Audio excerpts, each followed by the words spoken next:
کہتے ہیں کہ ایک دن گاؤں کے کنویں پہ عجیب ماجرا ہوا کہ جو ڈول بھی کنویں میں ڈالا جاتا واپس نہ آتا، جبکہ رسی واپس آ جاتی۔ سارے لوگ خوفزدہ ہو گئے کہ اندر ضرور کوئی جن ہے جو یہ حرکت کرتا ہے۔ آخر اعلان کیا گیا کہ جو بندہ اس راز کا پتہ لگائے گا اس کو انعام دیا جائے گا۔ ایک آدمی نے کہا کہ اس کو انعام کی کوئی ضرورت نہیں، مگر وہ گاؤں والوں کی مصیبت کے ازالے کے لیے یہ قربانی دینے کو تیار ہے، مگر ایک شرط پر۔ شرط یہ ہے کہ میں کنویں میں اسی صورت اتروں گا جب رسا پکڑنے والوں میں میرا بھائی بھی شامل ہو۔ اس کے بھائی کو بلایا گیا اور رسا پکڑنے والوں نے رسا پکڑا اور ایک ڈول میں بٹھا کر اس بندے کو کنویں میں اتار دیا گیا۔ اس بندر نے دیکھا کہ کنویں میں ایک مچھردہ قسم کا بندر بیٹھا ہوا ہے جو ڈول سے فوراً رسی کھول دیتا ہے۔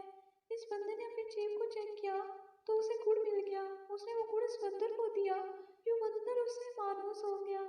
بندے نے اس بندر کو کندھے پر بٹھایا اور نیچے سے زور زور سے رسا ہلایا۔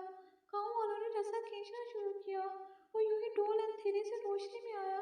وہ لوگ بندر کو دیکھ کر دہشت زدہ ہو گئے کہ یہ کوئی عفریت ہے جس نے اس بندے کو کھا لیا ہے اور اب اوپر بھی چڑھ آیا ہے۔ وہ سب رسا چھوڑ کر سرپٹ بھاگے، مگر اس بندے کا بھائی رسی کو مضبوطی سے تھامے اوپر کھینچنے کی کوشش کرتا رہا تاکہ وہ کنارے تک پہنچ گیا۔ کنویں سے نکل کر اس نے بندر کو نیچے اتارا اور لوگوں کو اس بندر کی کارستانی بتائی۔ پھر کہا کہ میں نے اسی لیے اپنے بھائی کی شرط رکھی تھی کہ اگر میرے ساتھ کنویں میں کوئی انہونی ہو گئی تو تم سب بھاگ نکلو گے، جبکہ بھائی کو خون کی محبت روک رکھے گی۔